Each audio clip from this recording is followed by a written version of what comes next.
Halo, Bapak Haryadi Yutanto. Perkenalkan Pak, nama saya Muhammad Dafa Porani. Saya dari jurusan Sistem Informasi dengan NIM 0526235596. Untuk saat ini saya bertempat di UPBJJ Bandung. Halo Bapak. Semoga dimanapun Bapak berada, ya Bapak diberi kesehatan, keamanan, dan kesejahteraan selalu. Amin. Berikut ini adalah video penjelasan saya untuk tugas kedua dari mata kuliah jaringan komputer. Oke, sekarang kita masuk ke tugas kedua kita, yang mana di tugas kedua ini kita disuruh untuk mempraktekkan perintah-perintah yang terkait masalah jaringan komputer melalui CMD yang ada di dalam perangkat kita. Saya di sini menggunakan laptop, ya, dan ini adalah berbagai macam perintahnya yang nanti akan kita jalankan. Kemudian di sini saya sudah buat juga semacam ringkasannya, masuk pengertiannya nanti apa, fungsinya buat apa saja, dan lain sebagainya. Oke, sekarang kita langsung buka CMD kita ya. Ini. Yang pertama yaitu kita akan jalankan CD. CD itu merupakan singkatan dari Change Directory. Itu kalau prakteknya ya, misalkan kita ketik di sini CD, kan directory kita untuk saat ini adalah di C users, kemudian Muhammad Dafarani, M Dafarani. Misal kita ingin ganti directory kita atau alamat kita, ya misal kita ingin masuk ke file dokumen, ya maka kita ketikkan cd dan dokumen di sini. Kalau kita jalankan, ya dia akan masuk lebih dalam lagi. Jadi dari C users M Farani masuk ke folder dokumen. Kalau misalkan kita ingin kembali ke folder atasnya atau folder sebelumnya, maka kita bisa menggunakan fungsi ini, cd titik 2. Maka dia akan kembali ke folder atas ya. Jadi C user and Farani dia akan kembali ke sini, tidak masuk ke dokumen lagi. Kemudian yang kedua yaitu CLS. CLS ini merupakan singkatan dari clear screen. Fungsinya untuk membersihkan layar CMD kita gitu.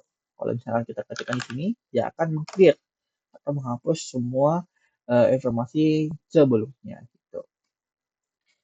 Kemudian yang ketiga kita masuk ke CLS flash tanda tanya. Nah, ini ya gunanya untuk memberitahu nih sebenarnya CLS itu apa sih sebenarnya. Nah, ternyata CLS itu adalah clear the screen. Ya, untuk menampilkan bantuan penggunaan CLS aja sih sebenarnya. Informasi tentang CLS itu apa gitu. Fungsi dari CLS slash tanda tanya ini. Kemudian lanjut ke fungsi yang keempat yaitu dir. Kita masukkan dir slash tanda tanya ini. Nah, kalau kita lihat ya, sebenarnya dir ini memiliki banyak fungsi, teman-teman. Ya, jadi dir slash tanda tanya ini itu memberikan kita informasi apa saja ya terhadap fungsi dir yang bisa kita pakai untuk mencari suatu informasi tertentu. Ya, misal di sini, jadi ada fungsi slash A, yang mana slash A nanti ini kalau misalkan kita jalankan, dia akan display files with specified attribute. Ya, kalau misalkan kita jalankan nih, berarti cara jalankannya ketik dir slash fungsi apa yang kita ingin masukkan, yaitu A misalnya. Kalau kita jalankan, maka dia hasilnya akan seperti ini. CS lagi kita bersihkan. Selanjutnya kita masuk ke IP config atau Internet Protocol Configuration. Ya, gunanya untuk menampilkan konfigurasi IP dasar seperti IP address, subnet mask, default, gateway, dan lain-lain. Kalau misalkan kita jalankan di sini IP config, nah, seperti ini hasilnya. Ya, ada subnet mask, gateway, dan lain sebagainya. Kemudian IP config all.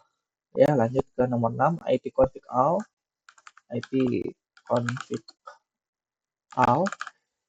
Kalau kita jalankan ya, Sebenarnya IP config kali ini sama seperti IP config, cuman dari IP config kali ini dia menampilkan konfigurasi yang lebih lengkap. Contohnya seperti ada MAC address, DHCP info, DNS server, dan lain sebagainya. Kita searah dulu ya, biar bersih kembali. Kemudian kita masuk ke nomor 7 yaitu IP config. Kalau kita jalankan, nah, sama seperti tadi, ini dia akan memberikan informasi apa saja fungsi-fungsi yang bisa kita pakai ya di dalam IP config ini untuk mencari informasi tertentu. Misal untuk display help message ya kita bisa menggunakan fungsi flash tanda tanya ini ya. Contohnya seperti tadi gitu. Atau misalkan kita ingin melihat keseluruhan konfigurasi, ya tadi kita bisa menggunakan IP config all, ya kan? Seperti itu. Kemudian ya kita masuk ke IP config release. Ini kita save dulu. Kita masuk ke IP config release, flash release. Gunanya untuk melepaskan IP address yang sedang kita pakai. Kalau kita jalankan IP config flash release, dia akan melepas atau memutuskan IP address kita.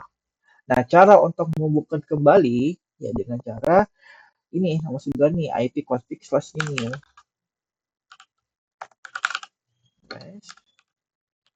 Ini dia akan minta IP baru dari DHCP server lagi. Gitu. Nah, dan seperti ini hasilnya. Kita cek lagi. Kemudian yang selanjutnya itu IP config display DNS. Kita masukkan di sini IP config slash display DNS. Kalau kita jalankan, nah ini dia akan menampilkan DNS gimana sih bacanya? Inilah DNS cache ya yang disimpan di dalam komputer. Ya, inilah macam-macamnya gitu. Kemudian di nomor 11 ya, lanjut ke nomor 11 ya, IP config flash DNS. Nah, ini ya, flash DNS. Nah, ini gunanya untuk membersihkan cache kita gitu. Membersihkan DNS cache kita. Ya ini nih, membersihkan ini semua. Kalau kita jalankan ya successfully flush the DNS reservoir cache gitu. Kita masuk kembali. Nah, kita masuk ke nomor 12, kita masuk ke IP config slash register DNS. IP config, sorry ini nggak pakai spasi, config register DNS. Kalau kita jalankan, ya, nah, dia di sini berfungsi untuk melakukan pendaftaran ulang ke host DNS server. Gitu. Kita search lagi. Nah, kita masuk ke nomor 13 yaitu ping atau singkatan dari paket internet grouper. Ya. Gunanya untuk menguji koneksi ke host, ke IP atau domain dan melihat seberapa lama waktu responnya. Misalnya kita ingin ping ke Google, maka kita ketikkan di sini ping google.com.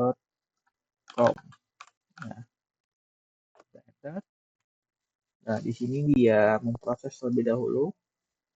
Nah, hasilnya kita di sini bisa melihat bahwa rata-rata kecepatan dari koneksi laptop saya yaitu minimum 31 ms, maksimum 38, rata-ratanya di kecepatan 34 ms.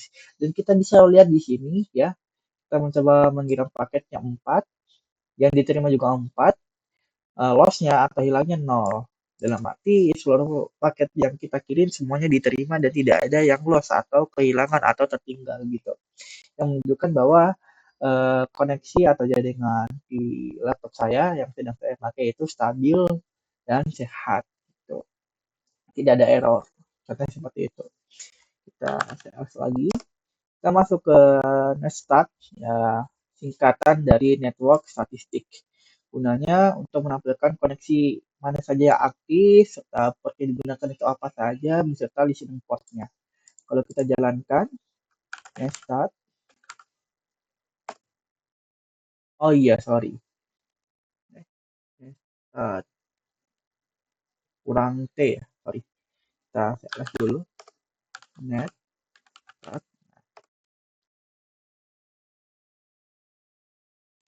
inilah koneksi-koneksi aktif, port yang kita gunakan, beserta listening portnya apa. Gitu. Kemudian kita masuk ke threshold. Nah, threshold ini itu singkatan dari threshold. Yang gunanya melacak dealer paket dari komputer ke host hub demi hub. Contoh misal kita mau threshold google.com ya. Kita ketik di sini google.com. Ini prosesnya agak lama, kita cepetin aja.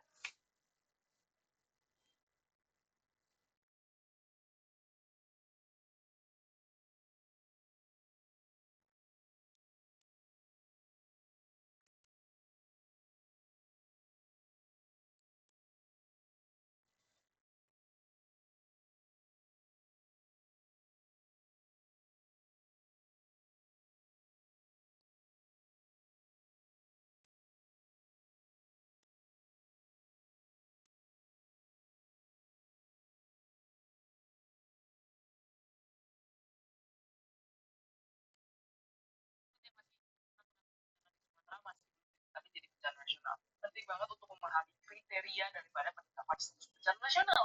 Ramai di media sosial kemarin ribut-ribut nih bencana besar. Jadi kalau misalnya ada bencana besar itu otomatis harus dijadiin bencana nasional. Dan kalau misalnya belum dijadiin bencana nasional, artinya pemerintah pusat yang kelambat. Ini yang harus semua daripada kita pahami bahwa di dalam penetapan status bencana nasional itu sudah ada prinsipnya. Undang-Undang nomor 24 tahun 2007 dan Perpres nomor 21 tahun 2008, di mana penetapan status bencana nasional bukan dilihat daripada skalanya, tapi dilihat daripada dukung atau tidaknya pemerintah daerah. Menurut pedoman penetapan status keadaan.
Siswa itu bisa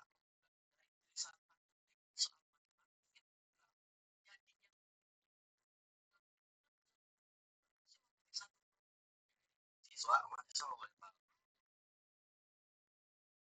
followers gue kasih tau dah, coba deh komen anything pakai emot api gede-gede ya.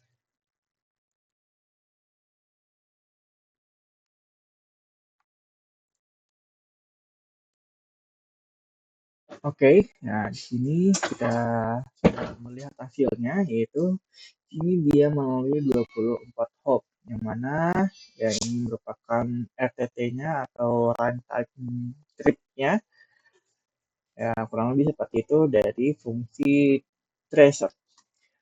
Nah, selanjutnya kita masuk ke piping. Sebenarnya petting itu gabungan dari tracer dan juga ping, ya, mana untuk memberikan statistik tiap hop. Biasanya petting ini itu dia membutuhkan waktu yang lebih lama biasanya. Nah, kalau misalkan kita mau coba ke Google lagi, misalnya ya kita petting google.com, ya, contohnya seperti ini kita jalankan. Itu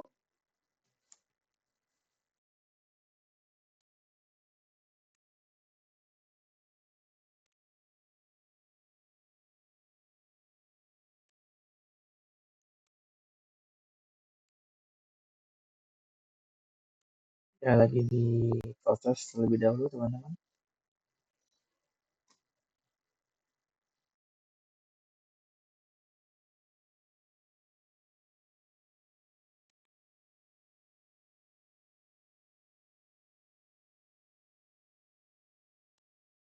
Nah,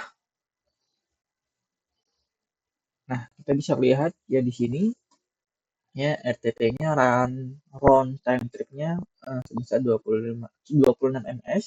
Terus absennya ya ini 0% yang menandakan juga bahwa tidak ada paket yang loss, menunjukkan bahwa koneksi kita juga sedang stabil atau sedang sehat gitu. Kalau seperti itu dari petting. Nah, kemudian kita masuk ke nomor 17 yaitu NS lookup atau singkatan dari name server lookup. Gunanya untuk mengecek DNS ya. Kalau misalkan kita masukkan ya, contoh misal kita masukkan kayak gini, kita copy, kita coba pasukkan di sini. Kalau kita jalankan ya, dia akan mengecek DNS. Nah, ternyata DNS adalah ini apa? Ntar itu di-cut aja ya, di-cut.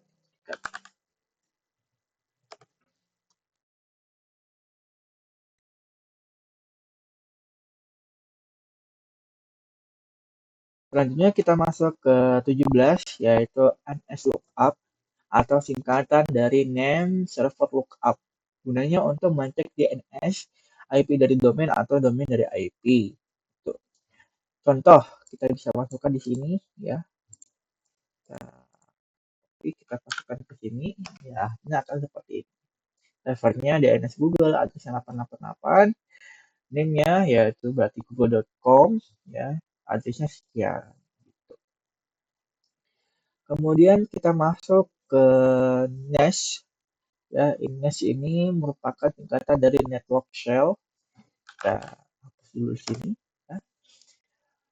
Gunanya itu untuk menampilkan informasi konfigurasi jaringan tingkat lanjut seperti firewall, WiFi, IP, dan adapter dan sebagainya.